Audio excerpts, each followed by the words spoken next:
Go ahead. All right, hi everybody, it's T-Mac. I'm here to give you the real tea in the 614. Today's tea is piping hot. We are at 1720 Greenway Avenue. For those of you that follow me on Facebook and Instagram, you know that this is a great house on the Near East side of Columbus. So I wanted to give you a virtual tour today. We're just take a lap on the outside so I can show you some of the improvements that have been made, and then we're going to go inside. And then after that, we've got a special guest that we're going to talk to. She's a brand new homeowner. So, my name is Teresa Maceras. I'm with Caldwell Banker King Thompson Realty. And I gave up a corporate job that I had been at for about 20 years to go into real estate, and I absolutely love it. I love helping people buy and sell their homes.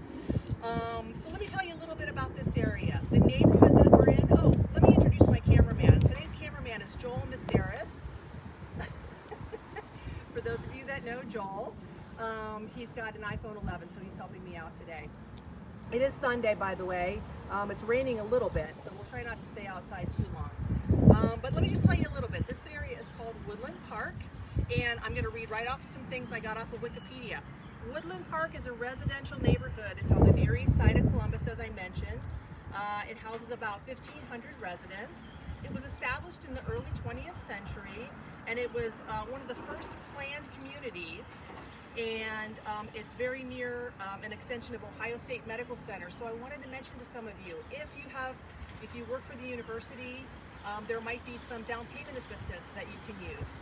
Oh, by the way, for those of you that follow me on social media, Frame Game Friday, we announced our winner, Amber Pelnick.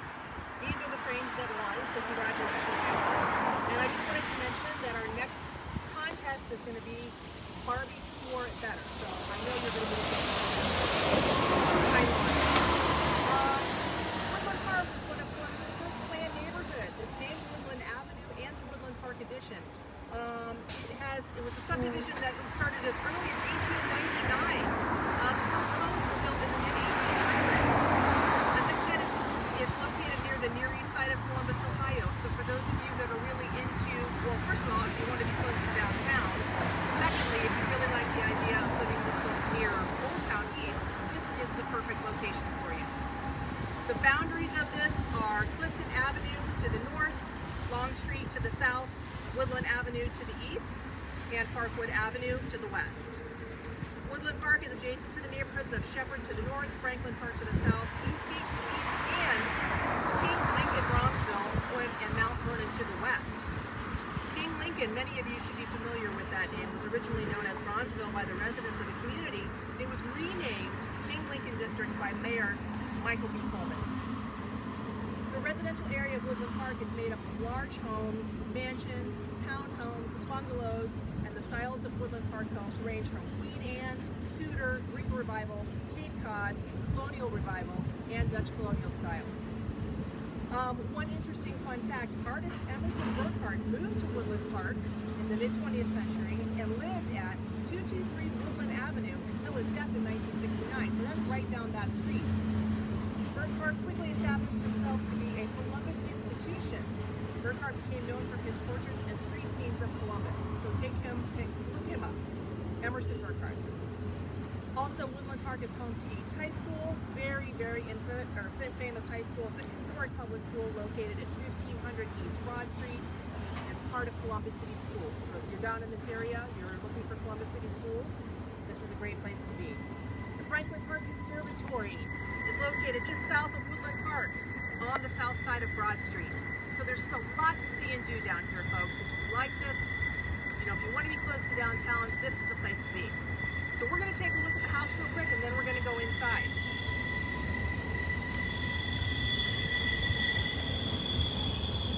As we go down here, the house sits on a small side street. This is not a very busy alley, which is good. This is the back entrance to your backyard. But I wanted to show you, we got a lot of feedback about parking here. So the homeowner has added a 2-car parking pad. And we're going to fence this off, so you're still going to have a nice big back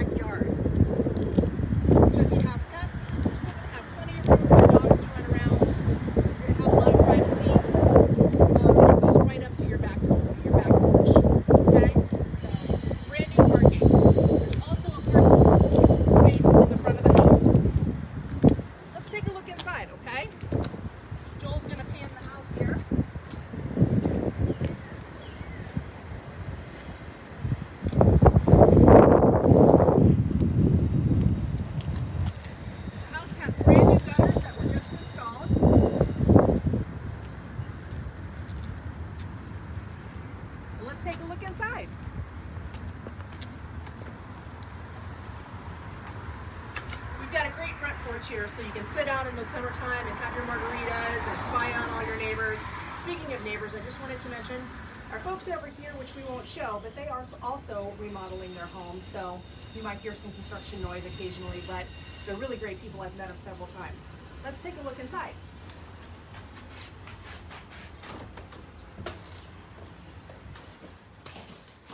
Okay, we are inside 1720 Greenway. Let me give you a couple of stats.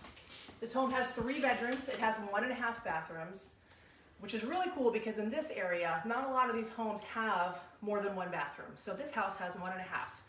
This is the front living area. We've got dark laminate flooring. The homeowner went with white walls, which I think really make the floor pop. We painted out the decorative fireplace gray.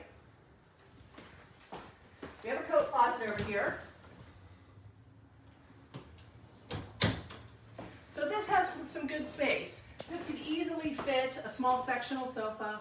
I could see putting the TV over on this side of the room or on this side of the room.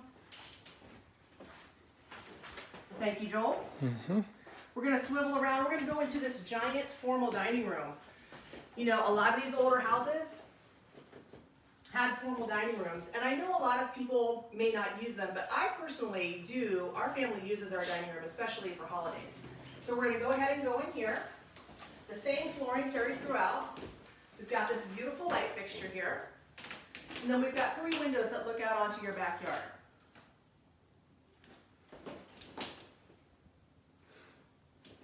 As we go into the kitchen, this kitchen has been completely updated. We've got modern cabinetry with soft close doors and drawers. We've got stainless steel appliances. Come on in. Plenty of cabinet space. We've got this beautiful stainless steel sink with this gooseneck hose. I have one of these in my house and I love it. It makes things very easy. Brand new refrigerator with water and ice and a dishwasher. Then we've got a half bathroom here. This is what I was telling you about. This is going to be your half bath and your laundry room. It's pretty big for a half bath. I think that a stackable washer and dryer would work really well in this space. Shouldn't be any problems. And then again, you've got a window out to your backyard. As we come back through here, we've got a back door that goes right out to our backyard. If you want to swing over here, Joel. What was that tone I just heard, Teresa? Oh, well, that was the security system that the homeowner has installed right now. Ask if it's going to convey with the purchase, though. This gives you a direct shot out to your backyard. We have a nice little decked area here. As you can see, the parking has been completed. Again, I think it's a great space to have a couple of, like a bistro set or something, sit out here with your morning coffee or your margaritas and see what's going on in the neighborhood. All right, let's take a look on the upstairs. I'll get the door, Joel. Thanks. All right. You guys know me. I can be pretty silly on these videos, so, you know, if I get silly, you know what to do. All right. What I like about this home is that it still has some of the old house charm. So obviously this is an original banister. Yes, it has been painted, but I'm sure that there were many layers of paint before we ever got to it. But you can still see, you know, the architecture of it. All new carpet on the second floor. As we head upstairs to the landing, we go right into this beautiful master bathroom. I want you to notice these floors.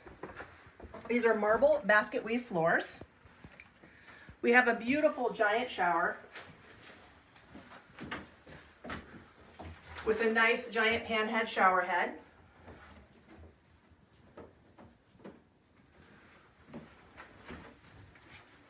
As you come on around, we've got a beautiful lighted mirror, storage under the sink, plenty of room to get ready in the morning. Then we go back this way, and this is where our 3 bedrooms are. We do have a linen closet here.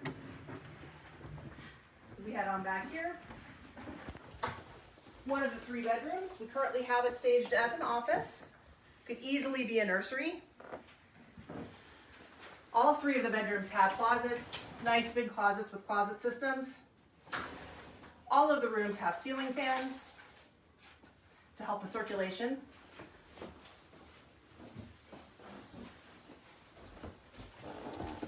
This is the second of our 3 bedrooms. A little bit bigger. 2 nice big windows, so you've got a lot of nice light in this room. And then finally, we've got our master bedroom in the front of the house. Lots of light in this room as well. Big enough to fit a king-size bed. This is a king-size bed. So you still have room for some dressers here. You've got a nice big double closet there. And then, this is another nice storage area. This house is 1,260 square feet. Again, it's got 3 bedrooms, 1.5 baths.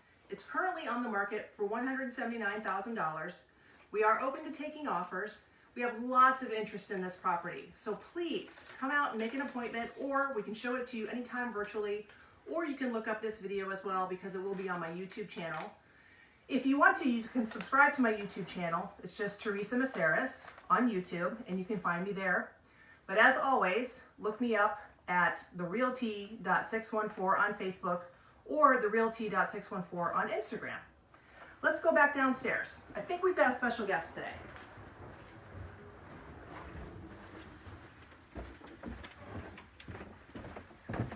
Wasn't that fun learning about the area? Oh my gosh, look, it's Jen. How did you get in here? Hey everybody, we have a special guest today. This is Jennifer Klepeyes, and we're going to be talking to her about her first home purchase. This is so exciting. We're going to socially distance. We didn't wear masks, so Jen, thank you for coming today. Thank you for having There's me. a Coldwell Banker water for you to enjoy. Thank you. No, but seriously, thank you very much for coming today. Of course. So it's so exciting because I'm going to ask Jen a couple questions about her home buying experience. Full disclosure, I am her realtor, and we are in contract, which is very exciting. Very. So she's going to tell us a little bit about her journey. So Jennifer, I had some questions that I gave you beforehand, but what made you decide to purchase your first home? That's a great question. I've been renting ever since I've been fresh out of college, and the more and more that went along, I knew that I could buy a house for what I was paying for in rent, which was astronomical. So once I got enough money saved up for a down payment, I knew it was ready to make that investment. I just wanted a place to call my own. That's awesome. And you lived in, what area did you live in before where you rented? I rented in Grandview and Dublin. Okay. Yeah, so 2 areas where rents are pretty high. Yeah. And you are absolutely right. You can see how you're kind of throwing your money away when you're renting. Absolutely. That's something too that I thought of when I bought my first place because, what am I putting equity into? An apartment that, I'm going to maybe possibly lose my deposit on. I can't change anything. Exactly. I can't make it my own space. Yeah, I painted a few rooms and I felt like I was just wasting my money doing that. So Right. I wanted to decorate my own space. Right. Plus you have a dog named Swag. Swag. So it's very important for Swag to have a beautiful home to live in. Yes. So my next question was, along those lines, how did you prepare for the biggest purchase of your life, financially or otherwise? Gotcha. Definitely had to save up for a little bit. And I was quite picky with the type of house I was looking for. So when I started noticing them coming on the market, I kind of ramped up my savings and realized, okay, I need to do something a little different, go out less, eat out less, just pocket that extra cash so that I had more room to work with when it came to a down payment or as much house as I could afford. That's amazing, and that's a great way to go. And I wonder, not to make any generalizations, but I wonder how many people think about that. I've seen a lot of folks that they just see a house on Zillow that they love and they're like, oh, I want to go see this right away, and they don't think about, well, am I pre-approved, Absolutely. In this market in Columbus, right now, obviously, we're in a crisis and things are a little different. But leading up to this, if you were not pre-approved and you went to go see a house, chances are your offer was not going to be looked at. That's just my opinion. So the fact that you saved your money and you really knew what your credit score was and you were ready to go, That's a great point. I forgot to mention my realtor. gave me the best advice to go talk to a lender right away and get that pre-approval letter. So that way, not only did I know I was pre-approved, we were able to have that conversation of, what is a mortgage payment and a down payment going to look like? So I had all those numbers going into it, which for me was the most important part. Absolutely, absolutely. You got to have some sense of what's going to be coming every month, Exactly. right? Yep. So tell me, what were your top 3 concerns going into this process? Oh, I don't know if I have 3 specific ones listed. Of course, money, it's the number one thing on everyone's mind. Can I afford this? Like everyone tells you when you're buying a house, it's the biggest purchase you'll ever make, Absolutely. And that gives you a little anxiety, a little stress. So money, can I afford this? And then of course just other things of like knowing like, okay, when I first move into this house, if anything goes wrong, if something breaks, I don't get to call my landlord anymore. Right. It's me or someone I know who has to fix it. So that was a huge concern as well. And I'm not sure if I can come up with a third one. Just the money thing, and things breaking was always a concern just for me. it can be a very anxious, intense time for home buyers, especially first-time home buyers. That's why they need somebody like, and not to our own horn, but you need somebody like a realtor who can walk you through the process. And who can kind of tell you what to expect. I think that helps to sort of have that guiding hand, that person who can, really guide you through, the next steps. That's why we like to do timelines. We're project managers at heart, right? Yes. So we like to have timelines. And I think it's a great point that you made about, home repairs are now on you. So that's another thing that she made me think of is that a lot of times home warranties are offered, and we got a home warranty negotiated in our offer. And that can take care of a lot of things, like if a furnace breaks down or a dishwasher or something like that, a home warranty can come in handy. And Coldwell Banker does work with American Home Shield, which is a great home warranty company. So there's your plug for American Home Shield. Definitely alleviated some stress. Absolutely, absolutely. And and just to mention too, my husband Joel and I, we kept our home warranty after we moved into our house 6 years ago, and it has, luckily we haven't had to use it too much, but it's nice knowing that it's always there. Yes, right? Absolutely. So Jen, how did you choose your realtor? Well, I was blessed enough to have known you prior to you becoming a realtor. But the reason why I went with Teresa, I trusted you. That was the number one thing. You know my style. She was by my side for everything. She knew exactly what I was looking for. And in fact, she is the one who sent me the house that I finally purchased. Prior to that, I had been sending her listings, like as soon as something popped up on Zillow or MLS, I was like, this is what I want to look at. And Teresa was the one who said, this house is up, you have to go see it. And she was absolutely right. And here we are in contract, and I couldn't be more happy. So trusting you was the best thing. So I guess I was just lucky enough to know you in advance. For those that aren't lucky enough to know you in advance, there's some, we talk about knowing somebody, liking somebody, knowing somebody, and trusting someone, right? So you can know me and like me, but you don't necessarily trust me. Like, you probably have some friends that you know and like, but you wouldn't trust about relationship advice, right? Mm-hmm. So when